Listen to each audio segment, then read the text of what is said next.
वेदास्तथा स्मृतिगिरो यमचिन्त्य शक्तिं सृष्टिस्थितिप्रलयकारणमामनन्ति तं श्यामसुन्दरमवीक्रियमात्ममूर्तिं सर्वेश्वरं प्रणतिमात्रवशं भजामः। अज्ञाननीरधिरुपैति यया विशोषं भक्तिः परापि भजते परिपोषमुच्चैः तत्त्वं परं स्फुरति दुर्गममप्यजस्रं साद्गुण्यभृत्स्वरचितां प्रणमामि गीताम्। नारायणं नमस्कृत्य नरं चैव नरोत्तमं देवीं सरस्वतीं व्यासं ततो जयमुदीरयेत्। हरे कृष्ण कृष्ण कृष्ण हरे हरे, हरे राम राम राम हरे हरे। गीता मंजरी का यह 194 संख्या का अंक है। हम लोगों ने विगत अंक में ब्रह्मभूत और ब्रह्म निर्वाण शब्द को समझा। पीछे जब भगवान यह कह रहे थे कि जो योग युक्त होता है वह शीघ्र ही ब्रह्म को प्राप्त कर लेता है। संन्यासस्तु महाबाहो दुःखम आप्तुम अयोगतः, योग युक्तो मुनिर्ब्रह्म न चिरेणाधि गच्छति। 5-6 संख्या श्लोक में जो कर्मयोग का आचरण नहीं करता है उसके लिए हे अर्जुन यह जो संन्यास की स्थिति है जिसमें जाकर के न द्वेष्टि न कांक्षति, इसकी प्राप्ति बहुत ही कठिन है। किंतु जो योगयुक्त होकर कर्म करता है वह संन्यास की स्थिति को प्राप्त कर फिर न चिरेण ब्रह्म अधिगच्छति, शीघ्र ही वह ब्रह्म को प्राप्त कर लेता है। योगयुक्तः विशुद्धात्मा विजितात्मा जितेंद्रियः सर्वभूतात्म भूतात्मा कुर्वन्नपि न लिप्यते। जो योगयुक्त हो जाता है उसके लिए उन्होंने कहा जितेंद्रिय, विजितात्मा, जितमना और फिर विशुद्धात्मा, विशुद्ध हृदय वाला हो जाता है। उसके पहले दास ने कहा था उसे शुद्ध बुद्धि वाला होना आवश्यक है और वह गुरु के द्वारा होता है, अन्यथा नहीं हो सकता। गुरु शास्त्र के माध्यम से हमारा संशोधन करते हैं, हमारी बुद्धि का शोधन करते हैं, फिर हम उस सदाचार का पालन करते हैं और करते करते जितेंद्रिय पुनः जितमना होकर फिर विशुद्ध चित्त वाला होकर योग में पूर्ण रूप से प्रतिष्ठित होते हैं, ब्रह्म में स्थित होते हैं। जो प्रसंग चल रहा है वह क्या हो जाता है? सर्वभूतात्म भूतात्मा। इस शब्द पर दास ने चर्चा की थी। एक तो लोग यह अर्थ करते हैं, आचार्य लोगों ने किया है कि सर्वभूतात्मभूत वह सभी भूताओं जीवात्माओं का प्रिय हो जाता, सभी प्राणी लोग उनसे प्रेम करते हैं। यह सत्य बात है, यह जो अर्थ है वह भी उचित है, शास्त्र में है ऐसा। दास ने एक दूसरा अर्थ किया था सर्वभूतानाम आत्मा अर्थात परमात्मा, तद्भूतः आत्मा यस्य, परमात्मा में स्थित है चित्त जिसका, ऐसा जो हो गया वह कुर्वन्नपि न लिप्यते, वह कर्म करते हुए लिप्त नहीं होता है। तो दास ने कहा था यह जो शब्द है उसका अर्थ है ब्रह्मभूत। और प्रकरण इस अध्याय के हिसाब से यदि सोचें तो वह बिल्कुल उचित ही है, क्योंकि यहाँ भगवान ने ब्रह्मभूत शब्द का प्रयोग स्पष्ट रूप से किया है। अब भगवान 5:25 में आगे कह रहे हैं, लभन्ते ब्रह्म निर्वाण ऋषयः क्षीणकल्मषाः छिन्नद्वैधा यतात्मानः सर्वभूतहिते रताः। कुछ बहुत अधिक नई बातें नहीं हैं। क्षीण कल्मषाः, जिनके कलमस दूर हो जाते हैं। कलमस दास ने बताया अविद्या और अविद्या से होने वाले फल। इसको क्लेश भी कई जगह कहा जाता है। विद्या, अस्मिता, पहले अविद्या, फिर अविद्या के बाद अस्मिता, मैं, जो भी हम मैं के रूप में बोलें, ब्राह्मण, स्त्री, पुरुष, इंजीनियर, डॉक्टर, जो भी कह सकते हैं, वह अस्मिता। राग और द्वेष, ये दोनों चीज़। फिर इसके कारण वस्तु में राग के विषय में और द्वेष के विषय में अभिनिवेश। ये 5 स्तर हैं। अविद्या, अविद्या के बाद अस्मिता, अस्मिता के बाद राग और द्वेष, ये एक ही स्तर की बातें हो जाती हैं। और फिर उसके बाद अभिनिवेश, पूर्ण रूप से उस विषय में आविष्ट रहना दिन रात। कोई धन के पीछे आविष्ट है, कोई काम के पीछे आविष्ट है, कोई खेल के पीछे आविष्ट है, सब कुछ, किंतु कोई शत्रु के पीछे आविष्ट है। राग और द्वेष के अंतर्गत आ जाते हैं। इसलिए इसको पंच परवा विद्या, कहीं क्या शास्त्र में इसका एक अलग से नाम है क्लेश। तो सब लेकर दे करके एक ही विषय को समझाने के लिए अलग अलग प्रकार के शब्दों का प्रयोग है। 5:17 में भगवान ने कहा है ज्ञान निर्धूत कल्मषा। ज्ञान के हो जाने पर, अविद्या का विनाश होने से सारे कल्मष दूर हो जाते हैं ऐसे लोगों के। तो भगवान यहाँ फिर यही कह रहे हैं, क्षीण कल्मषाः ऋषयः ब्रह्म निर्वाणम लभन्ते। जिनके कल्मष दूर नहीं हुए हैं वे ब्रह्म निर्वाण को प्राप्त नहीं कर सकते। उनको अभी और साधन करना पड़ेगा। जैसे पहले किसी की बुद्धि शुद्धि हुई, अब वो सदाचार का पालन करेगा, इंद्रियों का निग्रह करेगा। एक दिन में तो हो नहीं जाती इंद्रियों का निग्रह, क्योंकि अनंत जन्मों से संस्कार पड़े हुए हैं उसके। फिर उसके बाद हो सकता है कई जन्म इंद्रियों के निग्रह में लग जाए, फिर मन को जीत पाएगा, फिर चित्त की शुद्धि होगी। यह कई जन्मों का खेल होता है।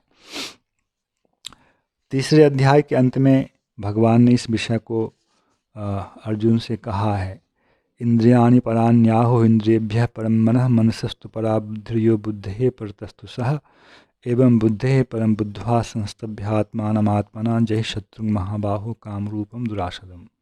तो जो अर्जुन के प्रश्न के उत्तर में 3:37 से 3:42 तक 43 तक भगवान ने श्लोक कहे हैं, उसमें 2 श्लोक मैंने अंत वाले पढ़े, 3:42 और 43। यहाँ इंद्रियों की अपेक्षा मन श्रेष्ठ है, मन की अपेक्षा बुद्धि। बुद्धि का अर्थ यहाँ समझना चाहिए, मैंने कहा था चित्त या अहंकार ही। बुद्धि से भी जो अतीत हैं, या बुद्धि का अर्थ प्रज्ञा भी यहाँ होगा। बुद्धि है परम, तो वह परमात्मा। इस प्रकार से भगवान शत्रुम जहि शत्रु महाबाहो काम रूपम दुरासदम। काम रूपी शत्रु को मारो, ये सब इनके रहने के, काम के रहने के स्थान है। तो यही है शुद्धि इंद्रियों की। इंद्री की अपेक्षा मन बलवान है, इसलिए पहले इंद्री की शुद्धि होगी। इंद्री पर नियंत्रण सरल है, मन पर नियंत्रण कठिन है।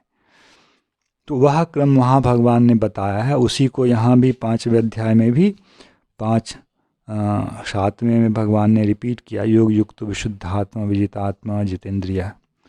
इसी चीज़ को यहाँ भी पुष्ट कर रहे हैं। क्षीण कल्मषाः ऋषयः ब्रह्म निर्वाणम लभन्ते। क्षीण कल्मष हो गए, इंद्रियों का वेग शांत हो गया, मन का वेग शांत हो गया, चित्त पर जो वासनाएं पड़ी हुई हैं अनंत जन्मों के कर्मों की, वह क्षीण हो गया।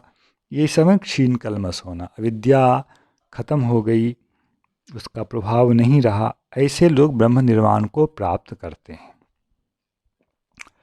छिन्न द्वैधा, जब कल्मष दूर हो जाएंगे तो द्वैधा का मतलब समझिए द्वंद्व। अब वह सुख दुख में समान है। भगवान ने गीता में अर्जुन को बहुत पहले कहा ना, सुख दुखे समय कृत्वा लाभा लाभो जया जयो ततो युद्धा युजस्व। वह जो द्वैध है, द्वंद्व है, उस द्वंद्व से वह मुक्त हो जाता है।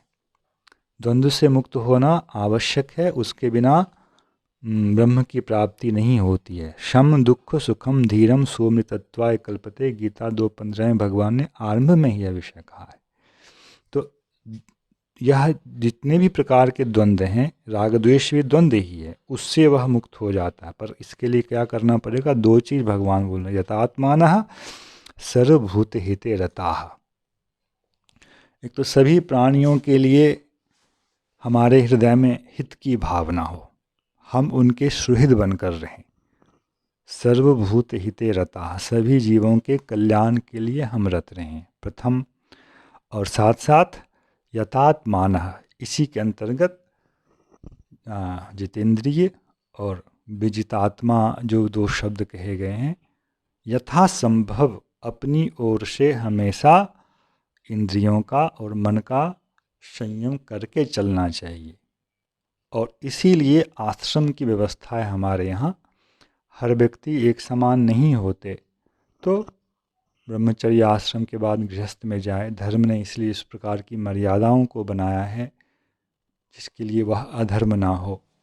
उस प्रकार से अपने मन और इंद्रियों का संयम करे।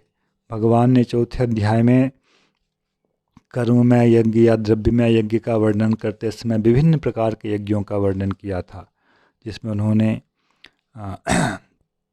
ब्रह्म यज्ञ, दैव यज्ञ, संयमाग्नि में श्रोत्रादीन इंद्रियान्य संयमाग्निषु जुह्वति, फिर शब्दादीन विषयानंद इंद्रियाग्निषु जुह्वति। इसमें यह भाग जो है 4:26 का वह गृहस्थों के लिए था, और 4:26 का जो पहला भाग है वह वानप्रस्थ या सन्यासियों के लिए है। सर्वान इंद्रिय कर्माणि प्राण कर्माणि चापरे आत्मसंयम योगाग्नो जुह्वति ज्ञान दीपिते। फिर अपाने जुह्वति प्राणम प्राणे प्राणम तथा परे। ये जो है प्राण मार्ग से, अष्टांग योग के मार्ग से संयम की रीतियाँ कई हैं। इसमें से कौन किस रीति के अंतर्गत आता है, शास्त्र के हिसाब से अपने उस अधिकार से कार्य करेगा। भाव ये है, कुछ का आपस में मिश्रण भी होता है, हर जगह विरोध भी नहीं होता है, पर किसकी प्रधानता है यह ध्यान रखने की बात है। तो यथात्मानः, संयत आत्मा वाला, संयत चित्त वाला व्यक्ति जो है, और सभी प्राणियों के हित में रहने वाला व्यक्ति जो है, वह शीघ्र ही इसको प्राप्त करेगा। जो इसमें ढीला है, जिसके लिए पीछे एक शब्द आया था ना, तद्बुद्धि सदात्मानस तन्निष्ठा, निष्ठा नहीं है, हमेशा विचलित है। 2 दिन करेगा, तीसरे दिन उसकी उखड़ जाती है निष्ठा, विचलित हो जाता है, दूसरी तरफ लग जाता है। इससे योग को प्राप्त होने में देर होता है, किंतु करते तो रहना ही पड़ेगा। जैसा भी इसलिए भगवान ने कहा है, केवल ही इंद्रिय रपि, मन नहीं लगता है तो भी केवल इंद्रिय से, ज्ञानेंद्रिय नहीं लगता है, कर्मेंद्रिय से भी करते रहो।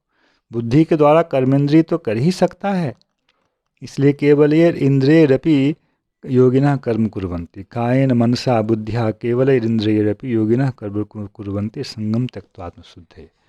एक एक कक्षाएं हैं, धीरे धीरे इन कक्षाओं को पार करते हुए व्यक्ति उच्चतर सोपान पे जाता है, जहाँ जाकर उसे योग की प्राप्ति होती है।